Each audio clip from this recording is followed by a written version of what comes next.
नमस्कार, स्वागत है आपका एक बार फिर से सियासत और ब्यूरोक्रेसी से जुड़े हमारे इस खास प्रोग्राम में जो आधारित है कानाफूसी चर्चा और गपशप पर। तो चलिए शुरू करते हैं पावर सेंटर।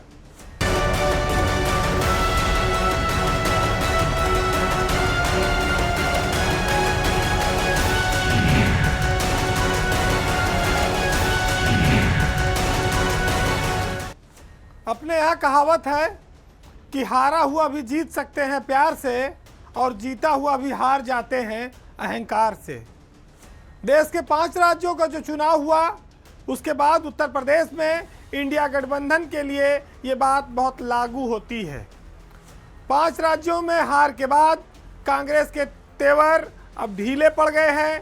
परिणाम आने के बाद से उनके नेता अब वो बोल नहीं बोल रहे हैं अपने ही दोस्तों के लिए जो उन्होंने अखिलेश यादव, समाजवादी पार्टी, उनके परिवार और भाजपा से उनके ABCD टीम को लेकर बयानबाजियां की थी।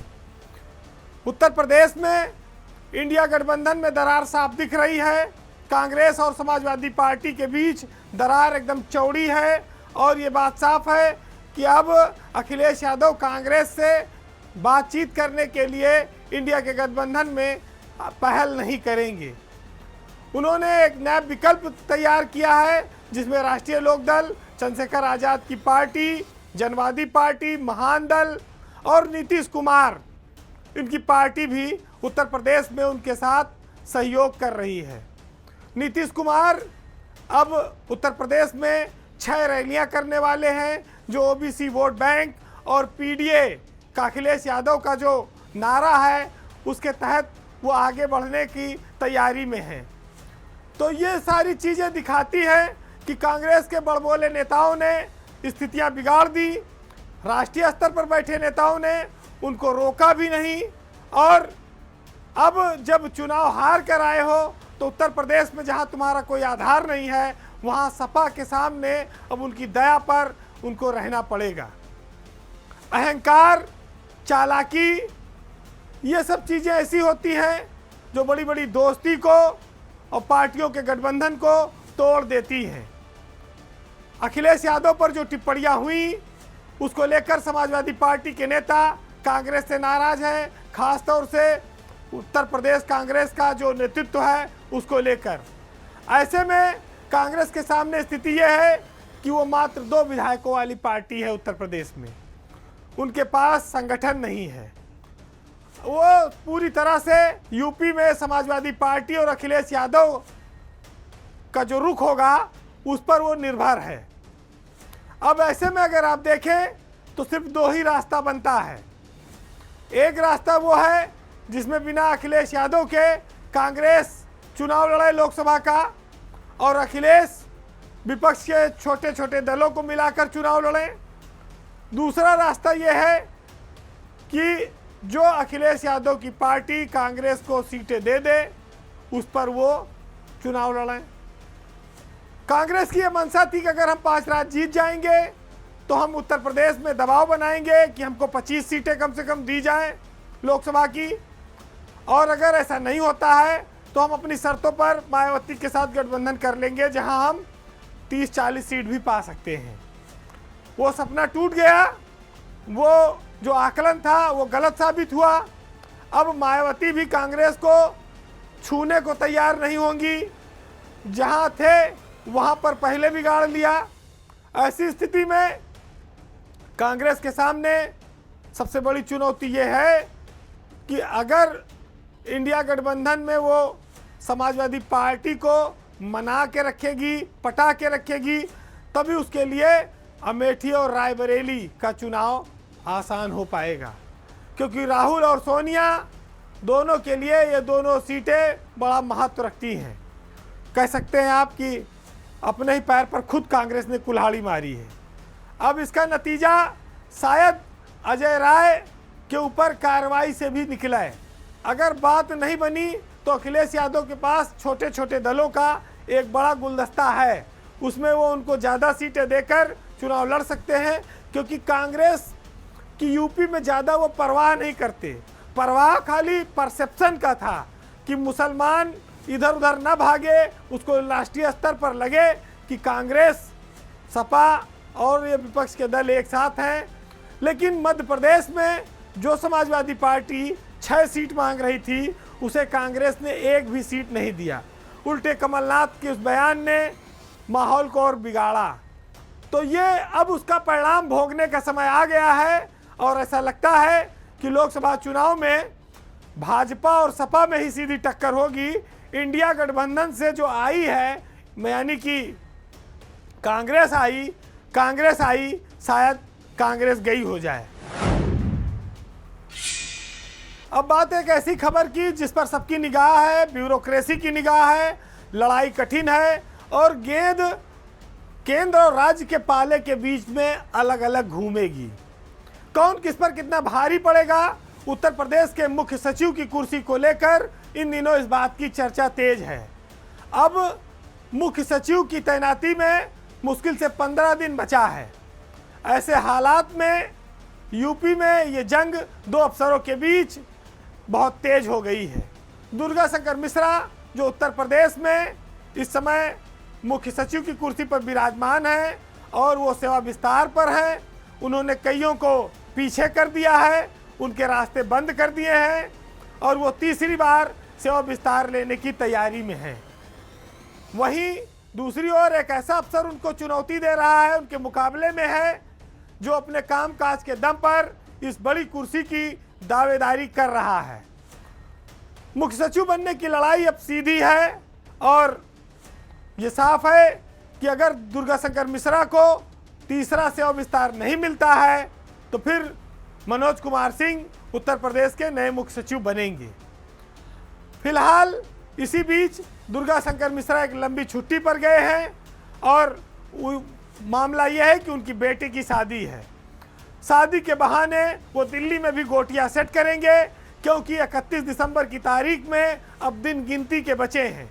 तो मिश्रा जी का खाली पूरा हफ्ता शादी में नहीं बीतने वाला है, कुछ सेटिंग गेटिंग में भी गुजरेगा और उनका चार्ज फिलहाल न चाहते हुए भी IRDC मनोज कुमार सिंह को दिया गया है।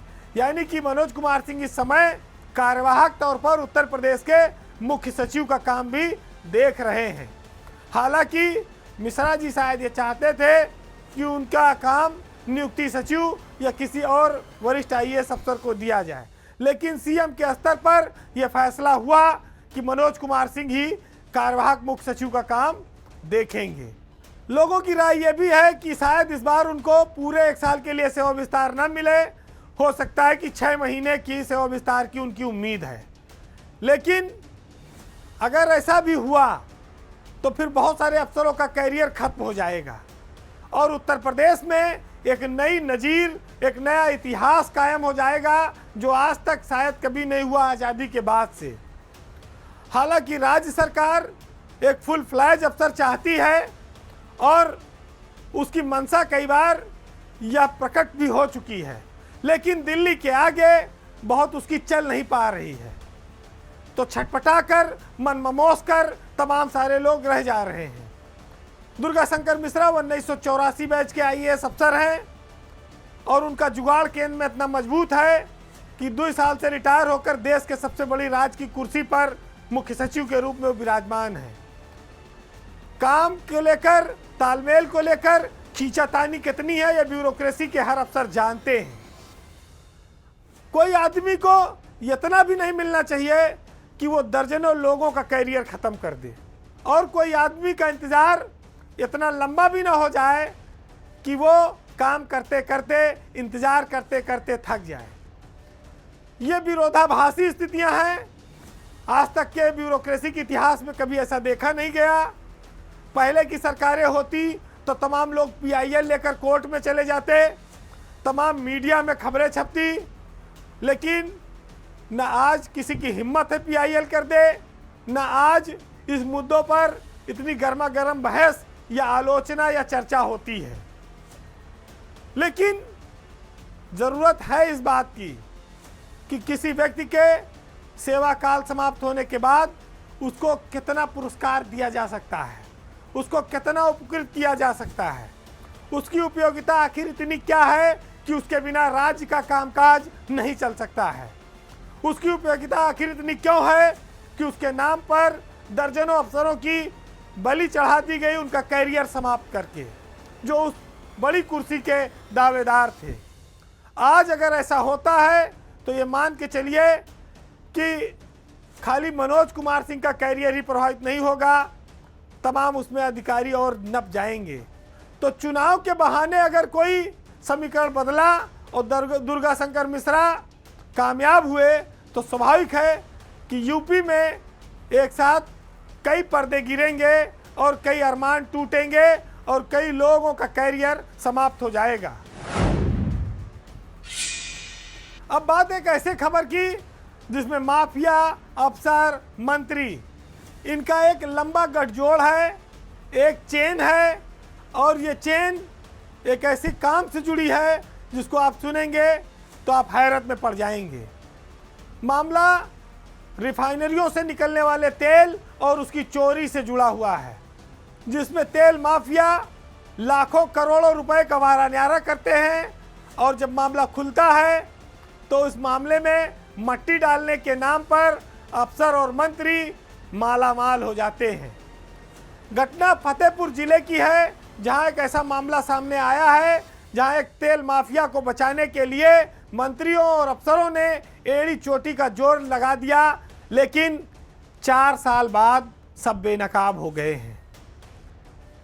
मामला देश की सबसे बड़ी oil pipeline Mathura, Barauni, Kanpur, Calcutta pipeline का है, जहां पर 2019 में कानपुर के फतेहपुर बरौनी इलाके में पाइपलाइन काटकर तेल चोरी का मामला पकड़ा गया था। उस समय कई घटनाएं हो रही थी, और इस मामले में उत्तर प्रदेश का सबसे बड़ा तेल माफिया मथुरा का मनोज अग्रवाल, उसका नाम चर्चा में आया।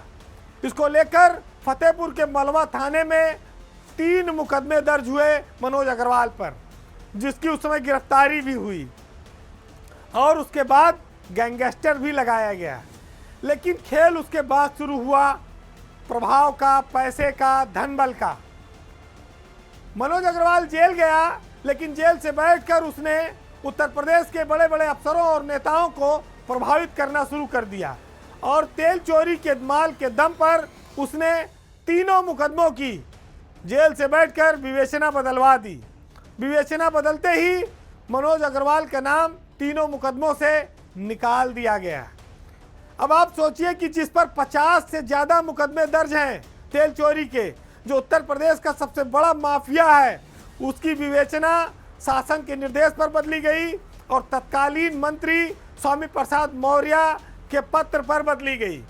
स्वामी प्रसाद मौर्य उस समय योगी पार्ट 1 सरकार में श्रम और सेवा योजन के मंत्री थे।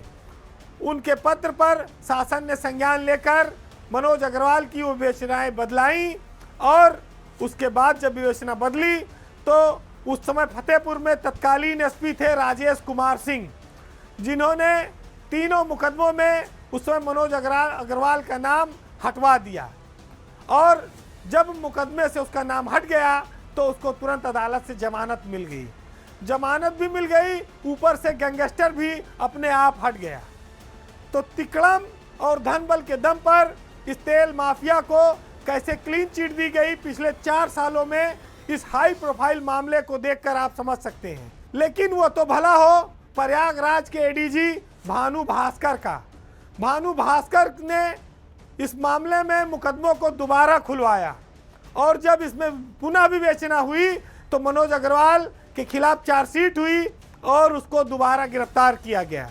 आज 3 मामलों में उस पर चार्जशीट दाखिल हो गई है। तो आप ये देखिए कि एक माफिया जिसने जेल से बैठकर सारी कानून व्यवस्था को, कानून की किताबों को और सारे मुकदमों को धता बता दिया, और उसमें उसका साथ दिया खाकी और खादी से जुड़े लोगों ने। ये बात अलग है कि इस मामले में पुलिस के शीर्ष अफसर भानु भास्कर की जितनी तारीफ की जाए कम है, क्योंकि देश की सबसे बड़ी रिफाइनरी से जो तेल चोरी हो रहे हैं, हर रोज लाखों लीटर तेल गैलन चोरी होता है, और जिसमें ये माफिया पूरे उत्तर प्रदेश से लेके कई राज्यों तक जिसका नेटवर्क फैला है, उसको गिरफ्तार करने के बाद आज़ादी मिल जाए, उसका गैंगस्टर खत्म हो जाए, ये कोई आसान बात नहीं थी। आज वो फिर से सलाखों के पीछे है और इसका श्रेय भानु भास्कर को जाता है। भानु भास्कर ने इस मामले की निष्पक्ष और कड़ी विवेचना कराई। उसी का नतीजा है कि आज मनोज अग्रवाल जेल के भीतर है। लेकिन आप ये देखिए और सोचिए कि रिफाइनरी से जहाँ से तेल चलता है वहाँ से चोरी शुरू होती है और पुलिस के अफसर, प्रशासन के अफसर उस चोरी के एक मोटे हिस्से को प्राप्त करते हैं, मालामाल होते हैं और वो माफिया यहाँ से लेके कानपुर, फतेहपुर, उत्तर प्रदेश की सीमा और उसके बाहर तक उसका खेल जारी है। गिरफ्तारी हुई, 50-50 मुकदमे हैं, लेकिन मनोज अग्रवाल मुस्कुराते हुए जेल जाता है और फिर मुस्कुराते हुए वापस आ जाता है। ये खेल बहुत हाई प्रोफाइल है। उत्तर प्रदेश की सरकार ने इसमें एसटीएफ को भी लगाया था, लेकिन एसटीएफ भी थक हार गई और ये तो भानु भास्कर को इसका श्रेय है कि इतना बड़ा तेल माफिया आज जेल की सलाखों के पीछे पहुंचा है। पावर सेंटर में बात यूपी की ब्यूरोक्रेसी की एक ऐसी रोचक खबर की जहां पर कुछ अफसर ऐसे हैं जो खाते भी हैं और लोगों पर गुर्राते भी हैं। गुर्राने का हाल यह है कि ब्यूरोक्रेसी में अफसरों में आपस का जो टसन होता है वो छोटों पर कई बार बड़ा भारी पड़ता है। अब बात एक ऐसे आदेश की है जिसमें 1988 बैच के 2 अफसर तनातनी में, टसन में एक तीसरे का नुकसान करते नजर आ रहे हैं। वैसे ये बात लोग अच्छी तरह जानते हैं कि भाजपा की सरकार में नेता से ज़्यादा अफसर हावी हैं। वो प्रभावशाली हैं, वो विवाद भी करते हैं, लड़ते भी हैं और सरकार को भी विवाद पता है, लेकिन उन पर कार्रवाई नहीं होती है। मामला ये है कि 1988 बैच के 2 आईएएस अफसर हैं, रजनीश दुबे और दूसरा मनोज कुमार सिंह। मनोज कुमार सिंह एपीसी भी हैं, आईआईडीसी भी हैं, उनके पास ज़्यादा चार्ज है, और रजनीश दुबे एसीएस हैं, दुग्ध विकास, मत्स्य पालन, ये सब विभाग है उनके पास। मनोज कुमार सिंह ने पिछले दिनों निदेशक रेशम है सुनील वर्मा, उनको मत्स्य विभाग के विशेष सचिव का अतिरिक्त चार्ज दे दिया। सुनील वर्मा ने विभाग में जाकर ज्वाइन भी कर लिया। सुनील वर्मा जब रजनीश दुबे से मिलने गए तो उन्होंने उनको विभाग में काम करने से रोक दिया, यानी कि एपीसी के आदेशों को मानने से रजनीश दुबे ने इनकार कर दिया। और ये मामला आज का नहीं है, ये 24 नवंबर का है और आज हम बात कर रहे हैं 9 नवंबर पे। 15 दिन से ये खेल चल रहा है कि एपीसी का किया हुआ ट्रांसफ़र एसीएस मानने को तैयार नहीं है। अब समस्या ये है कि दोनों एक के बैच के अफसर हैं, बीच में सुनील वर्मा फंस गए, घूम रहे हैं। उनको मत्स्य विभाग का विशेष सचिव बनाया, चार्ज भी ले लिया उन्होंने, लेकिन उनको काम ही नहीं करने दिया। जब वो मिलने गए तो कहा कि यहाँ आपकी विभाग में ज़रूरत नहीं है, अभी रुक जाओ, मैं बताऊँगा। तब से वो आते हैं और लौट जाते हैं। जिसने आदेश किया वो भी कोई निर्णय नहीं ले रहा है, लेकिन मामला ढका तोपा है, लोगों को जानकारी नहीं है। अब मामला खुल गया है क्योंकि ये मामला नाफरमानी का है। एपीसी के आदेश को उनकी ही ब्रांच के एक एसीएस रैंक के अफसर ने काट दिया है, मना कर दिया है कि हम तुम्हारे आदेश पर संबंधित विशेष सचिव को ज्वाइन नहीं कराएंगे। अब ये आदेश हवा में घूम रहा है। विभाग में काम करने से रोके जाने के बाद सुनील वर्मा इस बात को लेकर कई बार एपीसी मनोज कुमार सिंह से मिल चुके हैं, लेकिन उन्होंने भी इसका कोई रास्ता नहीं निकाला, यानी कि मामला जैसे तैसे पड़ा है। अब आप सोचिए कि एक बैच के 2 अफसरों के बीच कितना टसन होता है। रजनीश दुबे वैसे भी एक बदनाम अफसर रहे हैं और वो रेत में बालू से भी तेल निकालने में लगे हैं। जिस विभाग में भाई पशुपालन और मत्स्य विभाग तो बहुत कमज़ोर माना जाता है, वहाँ निगमों में तो वेतनमान भी देने का ठीक से पैसा नहीं है, वहाँ भी वो किसी को नहीं आने देना चाहते, एक छत्रराज चाहते हैं। जिस आदमी को बड़े बड़े विभागों से हटाया मुख्यमंत्री ने, राजस्व परिषद खाली नहीं भेजा, वो रजनीश दुबे जिस विभाग में भी गए वहाँ उनका अहंकार और उनकी लालच इतनी हावी है कि वो एपीसी के आदेश को भी मानने को तैयार नहीं है। तो गाय, भैंस, बकरी, दूध, मछली, इस तरह के महकमे में भी वो संभावनाएं तलाश रहे हैं।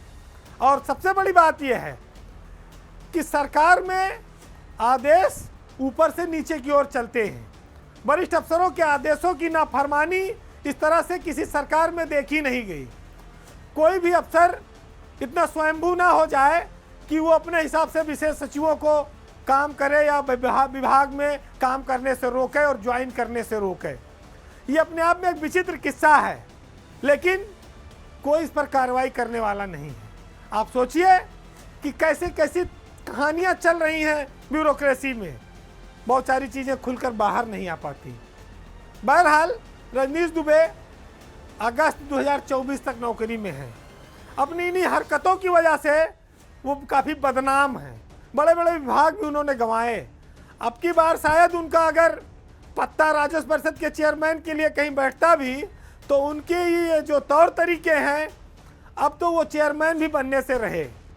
तो फ्रस्ट्रेशन में शायद हो ऐसा कर रहे हो, लेकिन अब वो मान लें कि अगर उनका बाकी समय कटेगा तो फिर इसी विभाग में, यही मछली और दूध दही के बीच, पशुपालन में, या तो फिर राजस्व परिषद में ही। फिलहाल पावर सेंटर में आज इतना ही। जाते जाते मंजर भोपाली की कुछ लाइनों के साथ हम आपको छोड़ जाते हैं, जो वक्त के हालातों पर, लोगों की बड़ी बड़ी बातों पर बड़ा तगड़ा कटाक्ष करते हैं। सुनिएगा कि वो तो पीतल था, उसे किस तरह सोना करते, इससे तो अच्छा था कि रावण पे भरोसा करते। अब है शर्मिंदा कि क्यों खाक हुए तेरे लिए, पेड़ बन जाते तो हम लोगों पर साया करते। वादे ही वादे, उन्हीं वादों पर फिर से वादे, और जिंदगी बीत गई तुमको तमाशा करते। नमस्कार।